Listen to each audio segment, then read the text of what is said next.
నా పేరు డాక్టర్ ఓబులేసు, చిన్నపిల్లల వైద్య నిపుణులు, అశ్విని హాస్పిటల్, ఎల్లారెడ్డిపేట, రాజన్న సిరిసిల్ల జిల్లా.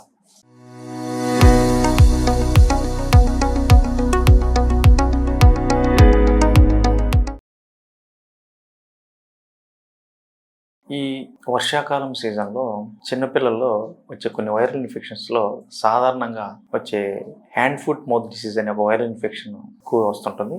ఇది వైరల్ ఇన్ఫెక్షన్. ఇది ఎంట్రో వైరస్, కోక్సాకి వైరస్ అనే 2 వైరసెస్ వల్ల పిల్లల్లో సాధారణంగా వస్తుంది. ఇది ఎలా వస్తుంది? జ్వరము, ర్యాష్, నీటి బుడగలు లాంటి ర్యాష్ అరికాళ్ళు, అరిచేతులు, నోటి పుండ్లు ద్వారా మనకు కనిపిస్తుంది.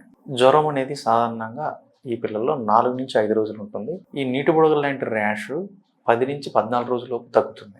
ఈ హ్యాండ్ ఫుట్ మౌత్ డిసీజు చిన్నపిల్లల్లో అంత ప్రమాదకరమైనది కాదు. చాలా మటుకి దానంతట అది తగ్గిపోతుంది. ఇది వచ్చినప్పుడు ఎటువంటి జాగ్రత్తలు తీసుకోవాలి, రాకుండా ఏం చేయాలి? ఎక్కువగా వాటర్ ఇవ్వాల్సి ఉంటుంది, హైడ్రేషన్ చేయాలి. నెక్స్ట్ ఈ నోట్లో వచ్చిన పుండకు నొప్పి ఉంటుంది కాబట్టి పారాసెటమాల్ సిరప్ సరిపోతుంది. ఇది కొంతమంది పిల్లల్లో ఏమీ తీసుకోలేనప్పుడు, వాటర్ కానీ, పాలు కానీ, ఫుడ్ కానీ తీసుకోలేనప్పుడు వాళ్ళకు ఐవీ హైడ్రేషన్ చేయాల్సి ఉంటుంది, గ్లూకోజ్ ఇవ్వాల్సి ఉంటుంది.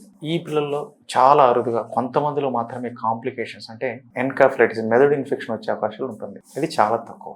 హ్యాండ్ ఫుట్ మౌత్ డిసీజ్ రాకుండా ఏం చేయాలి? హ్యాండ్ హైజీన్ అంటే హ్యాండ్ వాషింగ్ అనేది రెగ్యులర్గా పిల్లలు చేయించుకునేలా చూసుకోవాలి. 2, ఈ బాత్రూమ్కి వెళ్ళిన తర్వాత కూడా హ్యాండ్ వాషింగ్ చేయాలి. ఫీకో ఓరల్ ట్రాన్స్మిషన్ ద్వారా, దగ్గు, తుమ్ము ద్వారా ఈ వైరస్ ఎక్కువగా సోకే ప్రమాదం ఉంది. కాబట్టి హ్యాండ్ వాషింగ్ అనేది మస్ట్ అండ్ షుడ్.